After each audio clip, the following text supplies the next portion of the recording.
This video is brought to you by Osmocote, the planter's plant food. I'm Amy Grisak, a garden writer in Great Falls, Montana, and today I want to talk to you about how to keep and maintain solitary bees in your garden for pollination. Now, a lot of us are used to, we all know about the honeybee, that they're great and they're critical for pollinating our food crops. However, not everybody can have a beehive in their backyard, and some people would rather have something that's small and gentle and still does a fabulous job of pollinating their fruits and vegetables, which is where the solitary bees come in. Now, solitary bees, it's really amazing. There are over 3,500 species throughout the world. And in the United States, we have a tremendous number that are native to different regions throughout the country. Now, the way that you get them to stay in your garden and to keep your fruits and vegetables pollinated is to give them the habitat that they need. Now, one of the things that they need the most is someplace to nest.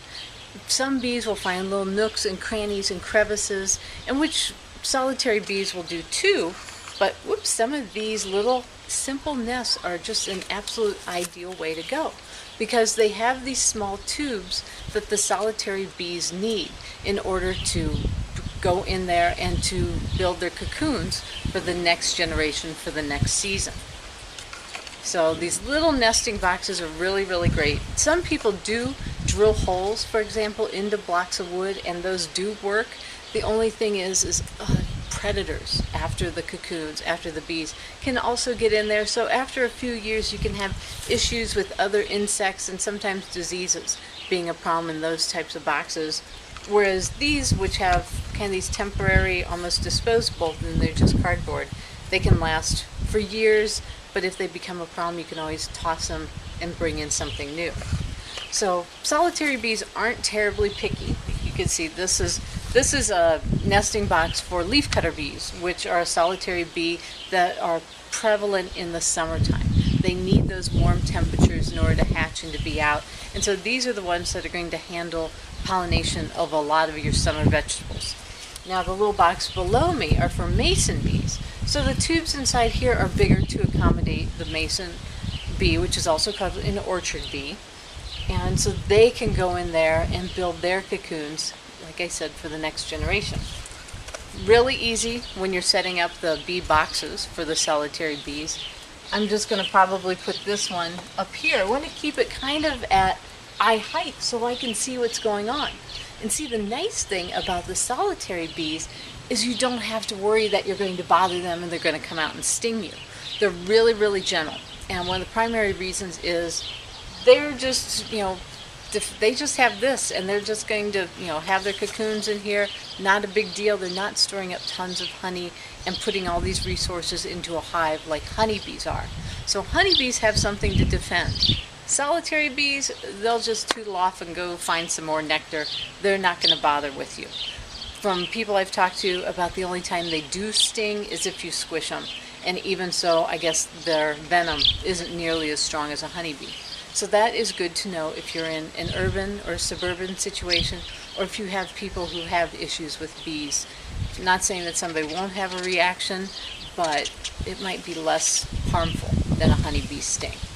So, like I said, you just mount it on a wall, somewhere facing east, so that morning sun warms them up. And what's really neat is when you order cocoons in, these are good to put up to be able to encourage those native bees in your area, but you can also order them. These are cocoons for the leafcutter bee. So this summer, I definitely need some more pollinators in the garden. And so as the temperature warms up above 70 degrees, it'll take 4 or 5 weeks for these to hatch out, which should be coming up here pretty soon. So as I see maybe 1 or 2 bees that are coming out, I'm going to take the rest of these, and there's about 100 in that little bag, and I'm going to take out these tubes and just put it right in the back. Whoops, and then I will replace, theoretically, all my tubes. And so that way, once they hatch, they're all ready. They'll identify this is home and keep coming back. So once you have your bees going, the way you keep them going is to give them what they need. And a lot of the flowers in your garden are going to handle that area. But one thing that solitary bees need that a lot of people don't realize is mud. So definitely keep muddy areas, whether it's in the garden or around a bird bath, something like that. They do need fresh mud in order to build their cocoons a lot of times, especially with the mason bees in the springtime. That mud is absolutely critical in order to do that. After that, after about 6 weeks or so of the life cycle and the bees have their cocoons in here, you can simply take them inside and you can open up this cardboard, keep them in a bag. So I'm just going to save this bag, so once these leaf cutters lay the next generation for next year, I'll just put them in this bag and I'll keep them in the refrigerator all winter long. That way there's no chance of them rotting or being eaten or anything like that. I'll keep them safe and sound in the refrigerator all winter, and then next spring and next summer I'll bring them back out and start it all over again. So really looking forward to having these solitary bees in the garden. We do have the honey bees, but solitary bees are actually more efficient pollinators in the garden. The mason bees, for example, will pollinate 12 pounds of cherries, while honeybees will only pollinate a half pound. And so I'm really looking forward to see if there's going to be any increased benefit in the garden.